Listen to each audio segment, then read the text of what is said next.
Welcome to Annapolis Mosaics. Our program spotlights people in our community who are involved in activities designed to promote good human relations. I am Michael Keller, the host of your program and the chair of the Annapolis Human Relations Commission. The commission is a city board that seeks to promote equal opportunity and to eliminate discrimination. My guests today are Jacob Putka and Monica Lindsay, both of the South Sudan Hope Network. Jacob and Monica, welcome to Annapolis Mosaics. Thank you. Thank you so much. Thanks for inviting us. Yes. Well, why was the South Sudan Hope Network created? Well, thank you so much for inviting us today, and it is definitely a great opportunity to be here. And again, my name is Jacob Putka from South Sudan Hope Network. And South Sudan Hope Network was created to help the war-torn villages in South Sudan. And it is started with an organization called Friends of Sudan. That was started by some of our friends who helped host us here in Maryland. And I named with Marcia Kibbe and Rich Kibbe, and they started that. And down the road, we thought it would be good to team up with them and come up with an organization that was 501c3 and recognizable, so that we can have friends team with us and be able to have work together to provide educational facilities in 2 villages in South Sudan, school supplies for children, and to dig water well within these 2 villages, and to provide clean drinking water. It's a fact that South Sudan is experiencing a humanitarian crisis of epic proportions. Absolutely. Can you share with our viewers details about the conditions that are faced by the people and some sense of history as to how this all came about? You know, what led to the creation of South Sudan? What preceded it? How did we get from the creation of this new country, which I believe is the newest country, in the world's newest country, with all the hope that surrounded that, into what has become a disastrous humanitarian crisis. So can you share with our viewers, give our viewers some background as to how we got to where we are and what really is the nature of the crisis, some description about really how traumatic this has been for the people of South Sudan? Absolutely. It is a long story, and since we have a short period of time, I'm definitely going to summarize it and try to tell you how I became a refugee and how that situation is still going on right now in South Sudan. So in 1983, the war broke out between the North and the South. That's North and South Sudan. The North and South Sudan.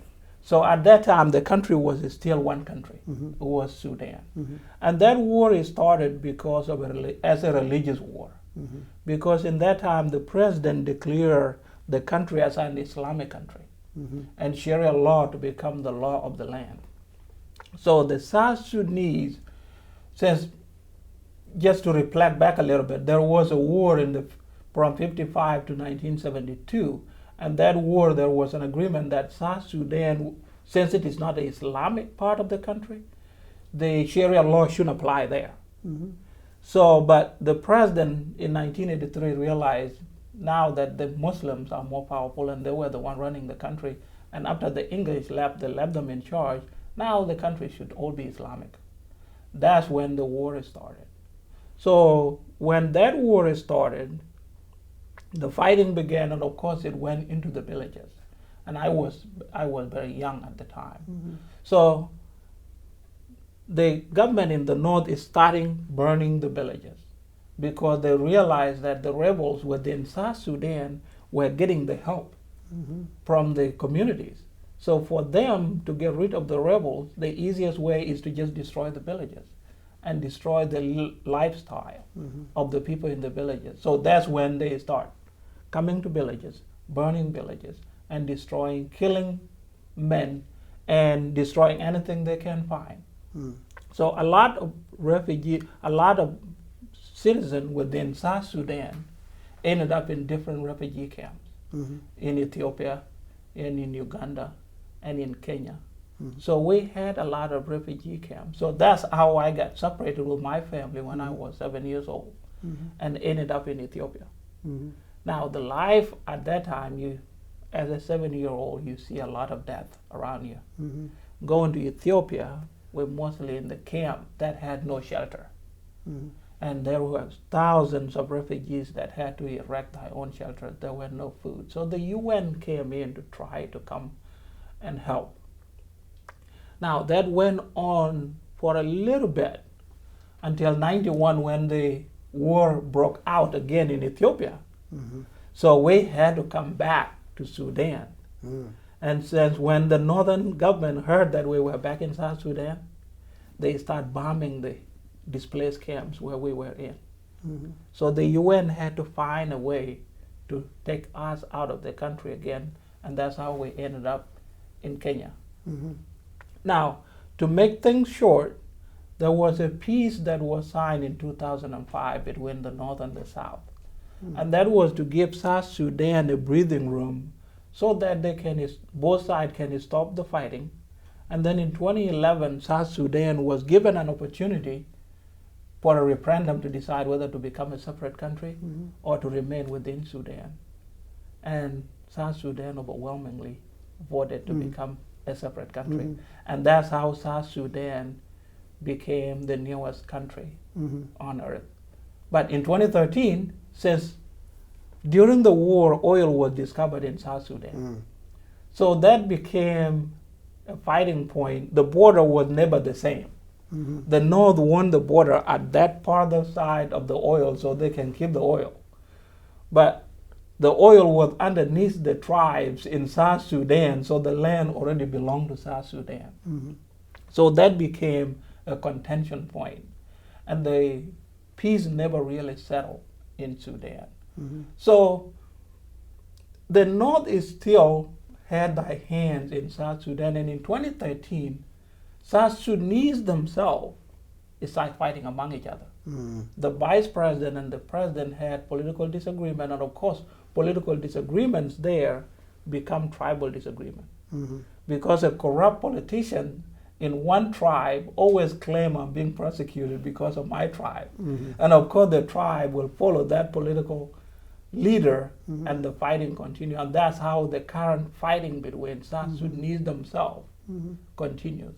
And so the children who were dying in the 80s during my time are still dying right now for things that we thought if South Sudan become a separate country, we will be peaceful and we will try to recoup what we have lost during the wartime. And that's where some organization like South Sudan Hope Network come in to try to bring in some kind of help to make them feel like they're not forgotten. A sense of normalcy for the children. For people like me to feel like if I survive in those areas, I need to give back. And for me to give back is team up with a group of friends that were able to help me here to see what we can do to help back there.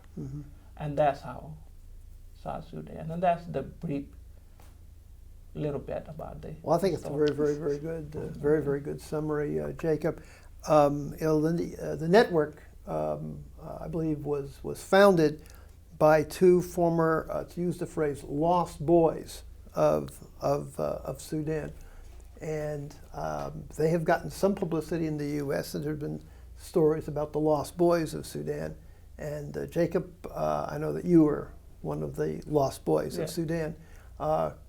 Could you share with our viewers what's meant by Lost Boys of Sudan, and then a little bit more about your personal experience, how you personally were affected by the events that occurred in South Sudan, and how you found yourself here today. Yeah, absolutely. I described the situation a little bit while ago about how we ended up in the refugee camp. Yeah. So being in the refugee camp there were children who had no parents, and there were children who had parents. Traditionally, when as a community in South Sudan, if you have girls and you have boys, we try to find the closest relative to put the girls with, so that the girls would be protected. The boys were grouped among themselves so that they can take care of each other. So when we were in the refugee camp, we had who you would describe as orphans, but we were called unaccompanied minors. When we were in the camp, we weren't called the Lost Boys. So we were unaccompanied minors. So the unaccompanied minors had the group to themselves, and we had our leadership. We take care of ourselves, and we take care of one another. So in late 98, 99, the program came about for the United States government to bring some of us here to America, to have an opportunity. We had a bishop come to the camp, the Kakuma refugee camp in northern Kenya, and saw that there were children who were just going to school. After high school or after elementary school, there was nowhere else to go. So he said, let's pray and see if some of you guys can come to America. And that's how the process is started. Now, as children who have been in the refugee camp for 14 years or 13 years or 12 years, you're thinking to yourself, I'm going to America. I don't know what America is. So you have already been separated with your family, and now you're being separated farther. So the dilemma is, do I go to this place where I can learn and never see my family again? Or do I stay here, not knowing when the war going to end, and knowing that people were dying in the refugee camp, and you may die in the refugee camp without seeing your family regardless, right? So we got processed, and some of us didn't end up coming. But the U.S. government gave some non-profit organization some grants.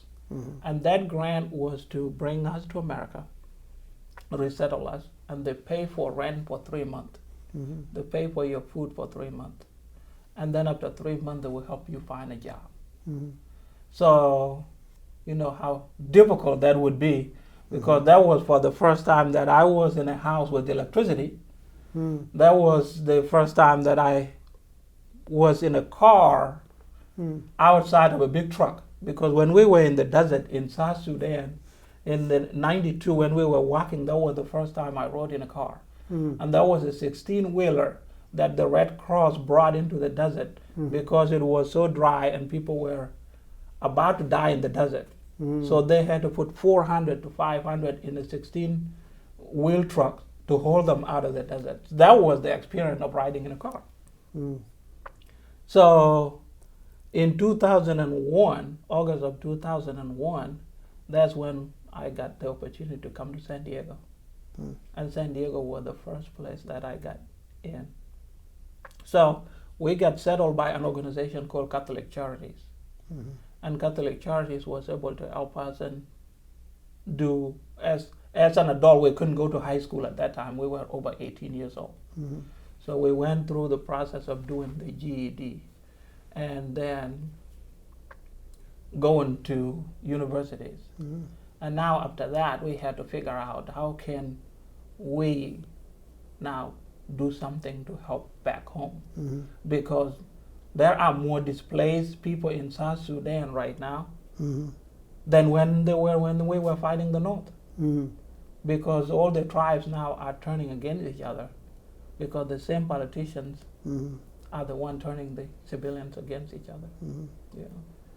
I know the politics in North Sudan has changed somewhat in the last few months, where the previous leader, the dictator, was ousted, and now you've got a government that's run by the military, but they've arranged some kind of negotiation with the civilians, with the civilian population. Do you think that change is going to have any impact on what's happening in South Sudan at all? I hope. Yeah. Because the government in the north have never let South Sudan go. Right. They have always tried, because South Sudan was the place where they get their resources. That's where they sell the oil. And even after South Sudan left, the oil has to go through North Sudan because all the pipeline run through North Sudan. South Sudan is a landlocked country. So for the oil to go into the market, it has to go through the Port Sudan. So they had to pay for the fees, and the fees are usually almost the cost of oil. So I hope now that North Sudan is trying to come into grip with ruling themselves democratically, hopefully. But this is the same thing that happened in '89. The military take over, thinking that they want to change things, and then 30 years later, they're still in charge. All right. So we hope that this will make a difference, and South Sudan will be, at least now, move and think, what can we do to make ourselves better? Yeah.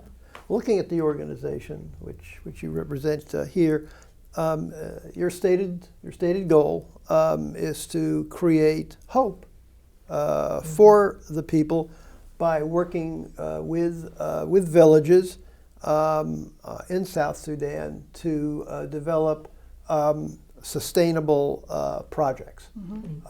Could you provide some detail about how this works? Could you elaborate on what kind of projects that you work with and the like? Give our viewers a sense of what exactly is it that you do to try to provide help to the people of South Sudan. So we sat down and we started off with a discussion one evening. It was one summer evening, and we were all around the table, and the question came up, what could we do to help there from here?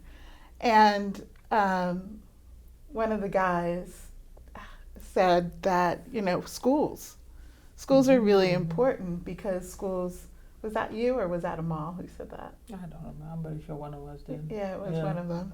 Yeah. But they said schools are really important in establishing normalcy for children. And especially children who have seen a lot of devastation and lost a lot. At least it's some place to go. They can get an education. They can find people who care for them during the day. And that sense of hope can be established, that they can use this education in the future and maybe have an opportunity to do something to help. So, we put our heads together, and some phone calls were made, and some discussions between village chiefs and the guys here occurred, and we kind of just started from there. Actually, and Jacob can tell you more about this, the first school that we partnered with was one where the community here, they were already working to help the school develop. So we kind of signed on as like an assistant, I guess you would say, to the building project that was already in place. To just help with what we can. Right.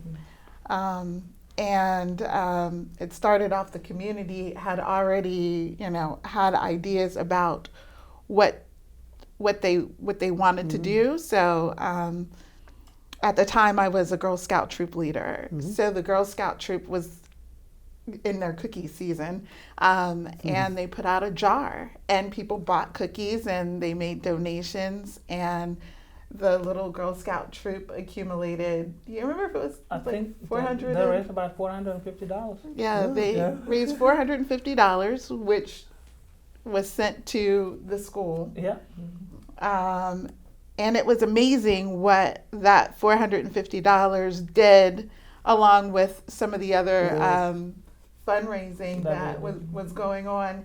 And it went from a school with sticks, like literally sticks in the ground and a tin roof cover with open benches that couldn't be used during the rainy season, to a beautifully enclosed 8 classroom building with a courtyard that can be used year round, and that over 604 students now attend. We got over 600 kids from So- first grade to 8th grade.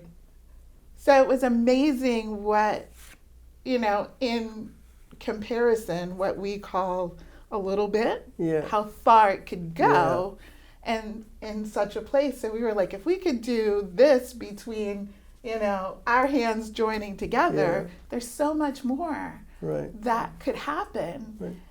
If we could just, get people going. And we did. We team up with the Orphan Grain Train. We did. In October, Orphan Grain Train out of Millersville came to us and said that they would be able to work with us to do a shipment to the school. So we had a 40-foot container full of 29,912 pounds of goods. from his school chairs to his school supplies to clothes, and we were able to get every kid, this over 600 of them, got at least 3 pairs of clothes, and everyone in the village that were not even kids, everyone was able to get a pair of clothes. And we did that with Orphan Grain Train. Also sent solar lights because there's no electricity there. So we did a small fundraiser and raised funds to send. We sent 98 solar lamps. Not 96. 96. Small solar lanterns. So we have students who walk a very long distance to school. Do you remember the furthest distance? I would say at least 4 or 5 miles.